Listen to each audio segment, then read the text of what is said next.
Assalamualaikum warahmatullahi wabarakatuh.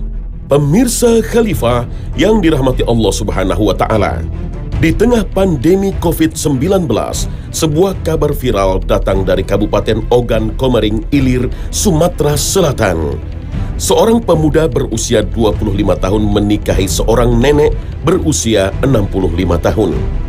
Meski terpaut usia 40 tahun, tak menghalangi niat Ardi Waras untuk meminang Sri Sutiem atau yang biasa disapa Mbah Gambreng. Ijab kabul yang berlangsung tanggal 5 Juni lalu dengan mahar 100.000 ini juga telah mendapat restu dari orang tua Ardi.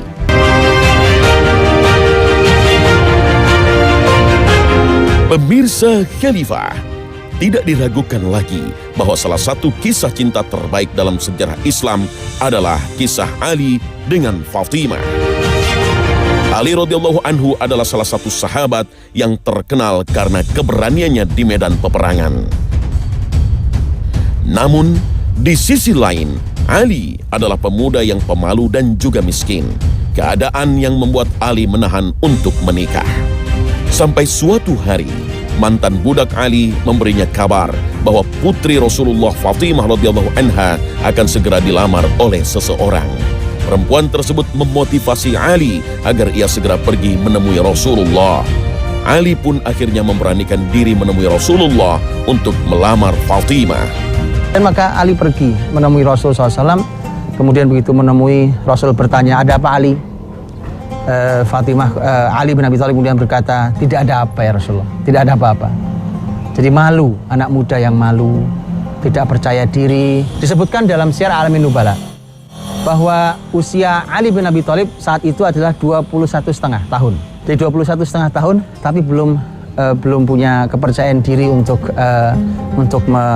melamar seorang gadis.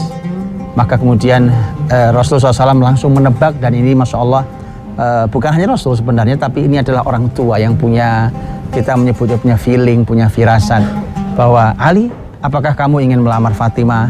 Maka kemudian Ali mengatakan, "Benar ya Rasulullah." Kata Nabi, "Kamu punya mahar apa?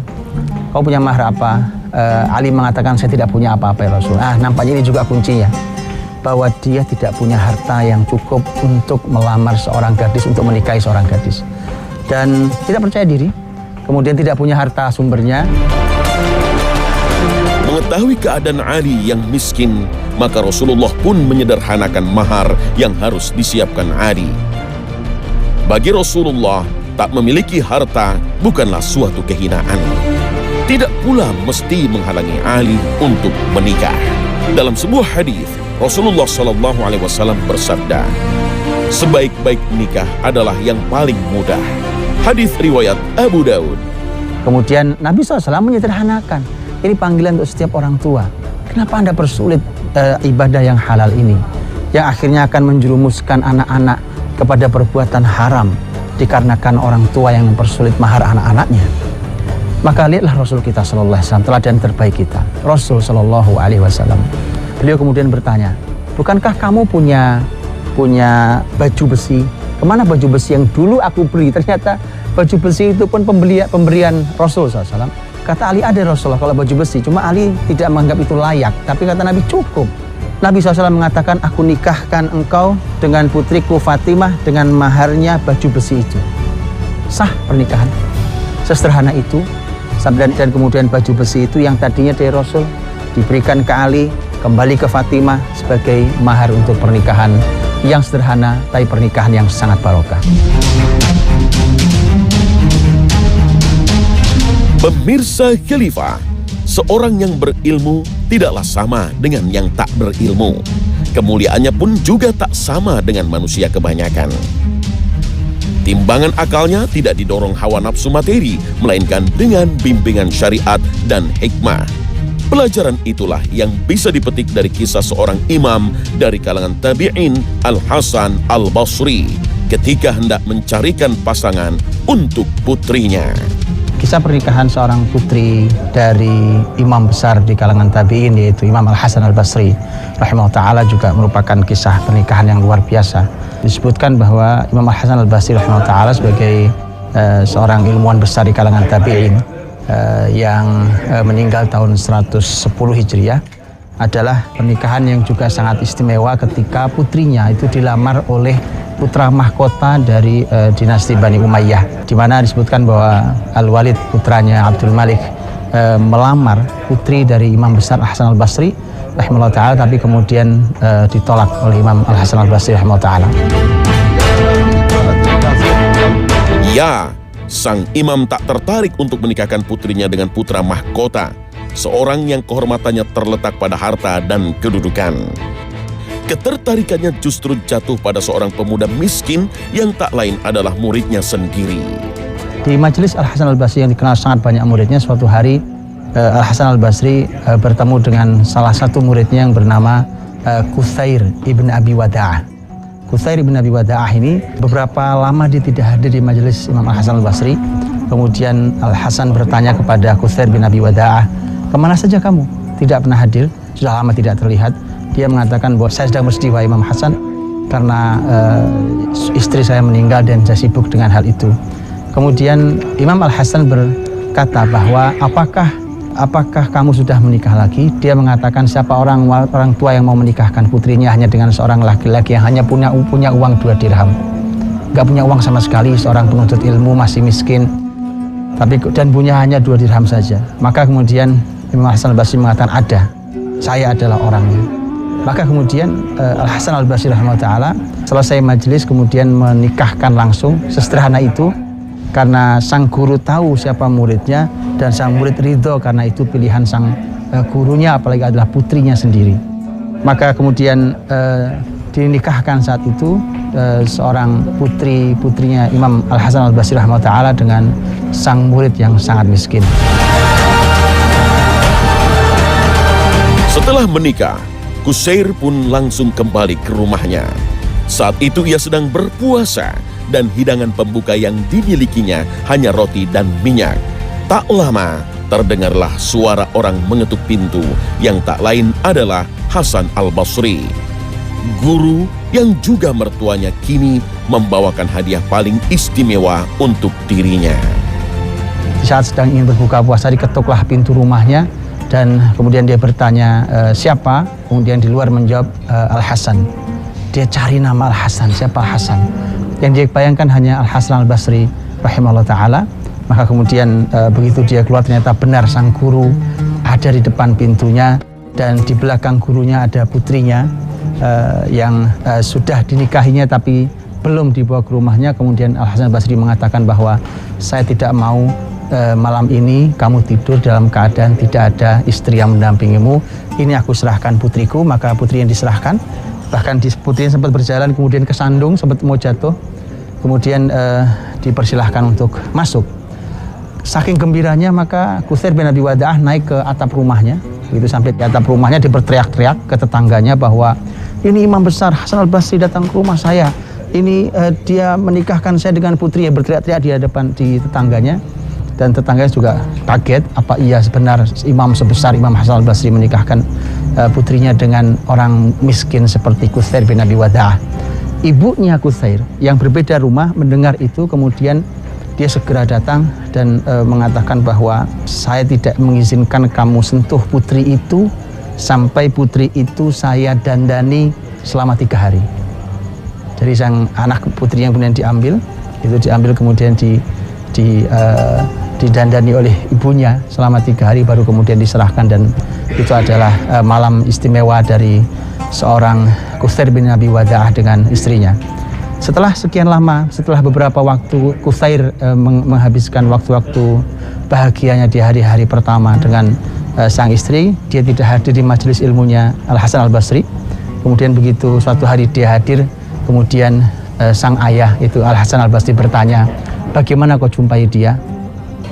Maka sang murid mengatakan, dia adalah wanita terbaik yang pernah dijumpai oleh laki-laki, karena memang kecantikannya, keilmuannya, kebaikannya, begitu solehahnya. Maka kemudian Al-Hasan hanya mengatakan segala puji bagi Allah. Ya, miskin tak akan menjadi sebab kekhawatiran bagi orang berilmu seperti Hasan Al-Basri. Dan Orang-orang berilmu akan sepenuhnya mengimani kitabullah dan meyakini pula janji Allah di dalamnya. Seperti yang termaktub dalam petikan surat An-Nur ayat 32 yang artinya, jika mereka miskin, Allah akan memampukan mereka dengan karunia-Nya. Dalam menafsirkan ayat itu, Ibnu Abbas bahkan menyerukan, iltamisul ghina fin nikah, carilah kekayaan dengan menikah. Ini adalah pelajaran yang mahal tentang seorang Al-Hasan Al-Basri rahimahullah ta'ala, bagaimana seorang guru justru lebih mempercayakan putrinya yang istimewa itu diberikan kepada muridnya, bahkan tidak diberikan kepada calon raja yang begitu melimpah kekayaannya dan begitu melimpah fasilitasnya. Mengapa? Karena pernikahan bukan sebatas sebuah kekayaan, pernikahan bukan hanya fasilitas. Ya, pernikahan adalah sebuah bahagia yang sedang disusun bersama. Ini adalah kisah Al-Hasan Al-Basri rahimahullah ta'ala. Kaya tak menjamin bahagia, miskin belum tentu sengsara. Namun tak berilmu tentang agama sudah pasti tersesat di dunia yang berujung pada ancaman neraka. Na'udzubillahi min zalik. Karena itu, para orang soleh terdahulu teramat hati-hati ketika memilih pasangan, baik untuk dirinya maupun untuk anak-anaknya. Mereka tak khawatir akan rezeki yang telah dijamin Allah. Namun mereka khawatir jika bahtera pernikahan itu tidak berlayar menuju ridha ilahi.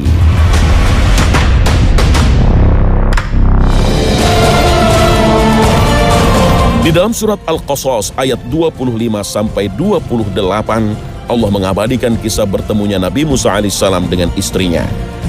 Kisah ini memiliki pelajaran penting tentang bagaimana Allah mempertemukan hambanya yang soleh dan solehah.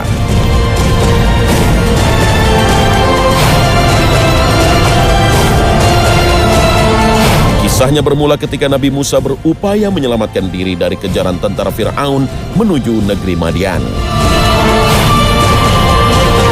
Di sana, ia menemui sekumpulan penggembala ternak yang diantaranya adalah 2 orang perempuan. Kedua perempuan tersebut ingin memberi minum untuk ternaknya, namun kesulitan karena berada di tengah kerumunan penggembala laki-laki. Nabi Musa pun memberikan bantuan kepada mereka dengan menerobos kerumunan itu, lalu menimba air dan memberi minum ternak kambing milik 2 perempuan tersebut. Lalu kedua perempuan itu pulang dan menceritakan kejadian yang mereka alami kepada sang ayah. Kemudian wanita itu pulang. Tapi ternyata tidak selesai sampai di situ. Kisah bantuan memang selesai. Tapi balasan Allah Subhanahu wa ta'ala untuk Musa luar biasa. Musa yang sebenarnya hanya mencari perlindungan agar dia dilindungi dari kejaran Mesir, tapi dia bukan hanya mendapatkan perlindungan aman di negeri Madian. Dia mendapatkan rumah di sana, mendapatkan pekerjaan di sana, mendapatkan makan di sana, bahkan sampai punya keturunan disebutkan dalam sejarah. Bahkan dia mendapatkan tempat tinggal di sana dan seterusnya. Begitulah kalau Allah memberikan pertolongan. Salah satu dari 2 putri yang pulang ke rumahnya bercerita tentang anak muda yang baik yang membantu mereka. Dan kemudian wanita yang menyampaikan itu oleh ayahnya dikirim untuk menyampaikan bawa anak muda itu ke rumah. Atas perintah ayahnya, maka salah seorang dari kedua perempuan itu yang bernama Safura menemui Nabi Musa untuk mengundangnya ke rumah. Dan kebaikan Nabi Musa alaihissalam mendapat balasan yang indah dari Allah Ta'ala. Maka wanita itu membawa anak muda itu ke rumah, yaitu Musa alaihissalam, dibawa ke rumahnya, dan kemudian terjadilah dialog antara Musa dengan calon mertuanya. Dan Musa langsung menjawab. Musa mengatakan, qala dzalika baini wa bainak. Ini kesepakatan ini antara aku dan Anda. Ayyumal ajalaini qadaitu fala udwana alaih. Dari 2 waktu yang ditawarkan, 8 atau 10 tahun itu, manapun yang saya penuhi, maka saya tidak akan dituntut. Kemudian penutupnya adalah wallahu ala ma naqulu wakil, dan Allah yang menjadi saksi atas semua yang kita bicarakan hari ini. Maka sah pernikahan terjadi, dan kemudian Musa bahkan menyempurnakan, memberikan yang terbaik bagi mertuanya dan mahar bagi istrinya dengan cara bekerja pada mertuanya bukan 8 tahun tapi dia memilih yang 10 tahun sampai kemudian selesai 10 tahun bahkan punya keturunan, kemudian Musa meninggalkan tempat itu dan melanjutkan dakwahnya di negeri Mesir. Ambillah ini semua contoh-contoh dari sebuah pelajaran. Bagaimana pertemuan yang barokah bukan dibangun di atas maksiat. Ada yang pertemuannya di majelis Rasul, ada yang pertemuannya dibangun di atas pertolongan dan kebaikan, ada yang pertemuannya di majelis ilmu, ada yang pertemuannya di ruang-ruang kebaikan. Tirulah itu dan kemudian proses yang sangat amat sederhana, tidak berpanjang-panjang, tidak sulit, tetapi hasilnya adalah hasil yang istimewa.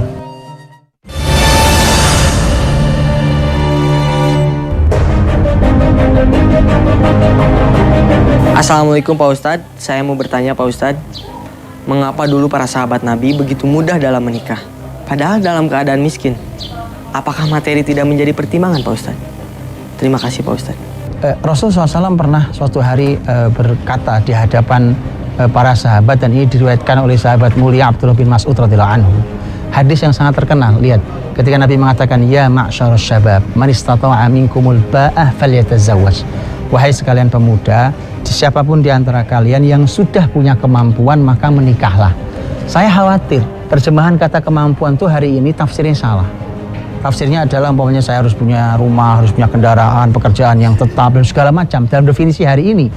Padahal tahukah kita kalau hadis itu dibaca dengan konteksnya, kita akan tahu bahwa justru Nabi SAW menyampaikan hadis itu di depannya sang perawi, sahabat mulia, sahabat miskin juga Abdullah bin Mas'ud radhiyallahu anhu, mengatakan saat itu kami adalah para pemuda yang miskin tidak punya harta. Kemudian Nabi SAW berkata, wahai sekalian pemuda, siapa yang punya kemampuan menikahlah, kalau tidak punya kemampuan maka puasalah. Dan itulah mengapa Nabi SAW ketika menyampaikan, ketika ada sahabat laki-laki yang dinikahkan oleh Nabi, Nabi bertanya, maharnya apa? Kau punya apa? Enggak punya apa-apa ya Rasulullah. Baik, kata Nabi, iltamis walau khataman min hadid. Kamu cari walaupun hanya cincin besi. Dia pulang, dia cari cincin besi, enggak ada juga. Hanya cincin besi pun enggak ada. Besi dilingkari, enggak ada pula. Maka Nabi SAW mengatakan, kamu punya apa? Hafalan dari Al-Quran. Dia bilang, saya punya beberapa hafalan. Kata Nabi, aku nikahkan kamu dengan sebagian hafalan Quranmu itu. Sesederhana itu.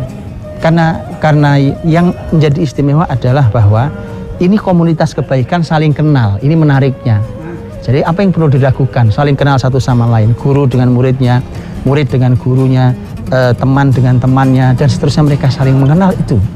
Dan itu adalah pertemuan di dunia dan di akhirat yang indah nantinya. Maka apakah harta tidak penting? Penting. Penting. Tapi harta itu adalah merupakan sesuatu yang tidak bisa dibatasi ukurannya kecuali dengan satu kata, yaitu qanaah. Tanpa qanaah, ukuran cukup atau tidak cukup, mampu atau tidak mampu, tidak ada ukurannya. Karena itu maka perlu qanaah dipasang. Bahkan seseorang bisa bahagia, bisa hidup bersama dengan harta yang sedikit, dan itu yang disebut dengan barokah, karena yang sedikitnya cukup dan yang banyak tidak membahayakan. Wallahu ta'ala alam bishawab. Assalamualaikum warahmatullahi wabarakatuh.